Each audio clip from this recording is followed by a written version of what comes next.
far from there is the city of brotherly love, Philadelphia, where freedom was born more than 200 years ago. Across the Delaware Water Gap are the Pocono Mountains. It was in these Poconos in what was a spinach field during the late 60s that a racetrack was born. A racetrack that was like no other facility anywhere.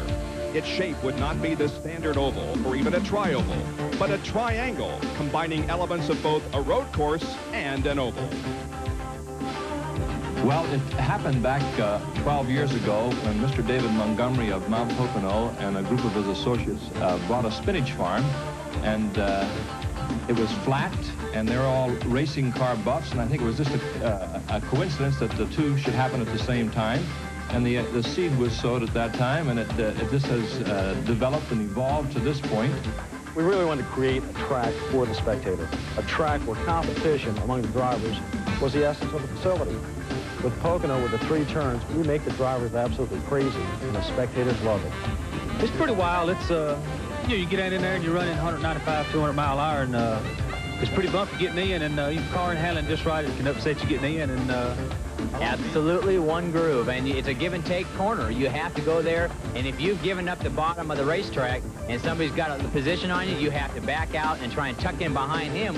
You're carrying a lot of speed through there, and all the drivers, I think to themselves, like, man, if I get a little loose through here, it's not a whole lot of bank to gather me back up. So, you know. We're back at Pocono for a race that will keep you on the edge of your seat.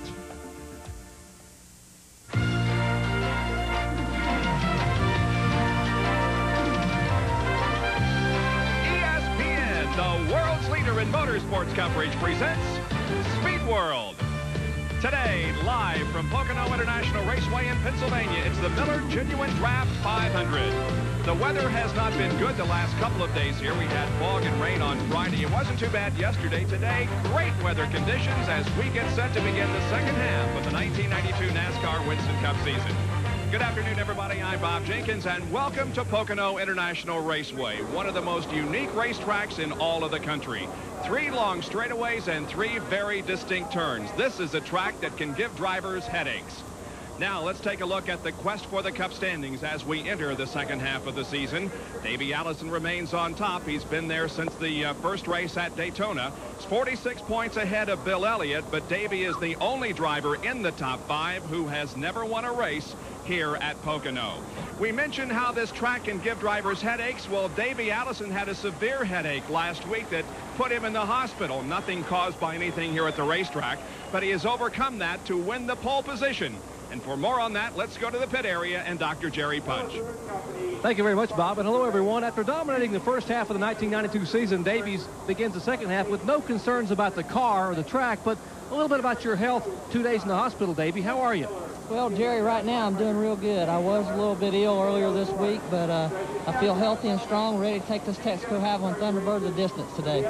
Well, maybe Davey will pick up win number 1 at Pocono. You remember, he has given headaches to other competitors all year long, but a month ago, defending Winston Cup champion Dale Earnhardt came here in second spot in the points. But 2 DNFs in the last 3 starts have put him back in 5th, over 250 points behind. And it doesn't get better, folks. He qualified 29th today, and just moments ago, they found metal in the engine. They had to switch an engine in the Goodwrench Chevrolet, so it's getting uphill for Earnhardt. The one driver who had a good month here at Pocono in June is standing by with John Kernan. Jerry, of course, we're talking about the driver who won the race last month here at Pocono, Alan Kulwicki, and with that win, he was able to vault from 5th to 3rd in the points where he stands right now, 134 behind Davey Allison. Alan, you guys, no practice on Friday, just practice and qualifying yesterday. Have you been able to get a handle on the car so that you can pick up some momentum where you left off here last month? Well, this is the same car we had here last time. It ran awful good for us. I think our engine's even better this time. The guys in the engine shop have done a great job, and so I'm pretty optimistic about things, really. The Hooters Ford Thunderbird's running good. Alan Kulwicki optimistic about another good run today. He'll start from the 10th spot. Gentlemen, start your engine. Points coming into this race.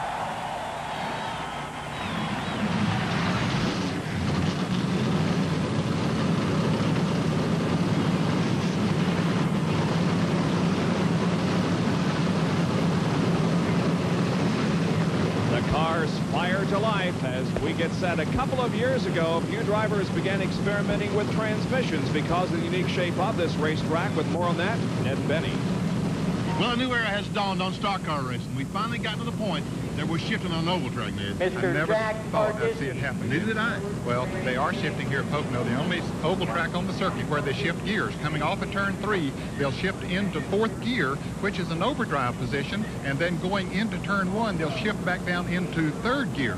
Now, this allows them to run a lower rear-end ratio, which helps them to get off the turns much better. At tunnel corner and turn 3, very critical. They've got RPMs up to get off those corners, and that's what the transmissions do. And while they're dialing back a road racer who's used to shifting, great qualifying run. Well, they did have a good qualifying run, and I'm sure that this track has a lot of road racing characteristics. That helped him, and maybe the shifting helped him some too. Jack Roush, the car owner, that number 16, says we're coming loaded for bear in the second half of the season, and maybe they'll start right here at Pocono. There's another guy who had a great qualifying run, Richard Petty, in his last run at Pocono International Raceway, qualified 7th, and then he can win today. He really can. He can, but he's not shifting gears. He's going the old route. Richard Petty with 2 wins here at Pocono, 1974 and in 1976. 41 cars are set to go 500 miles at Pocono International Raceway.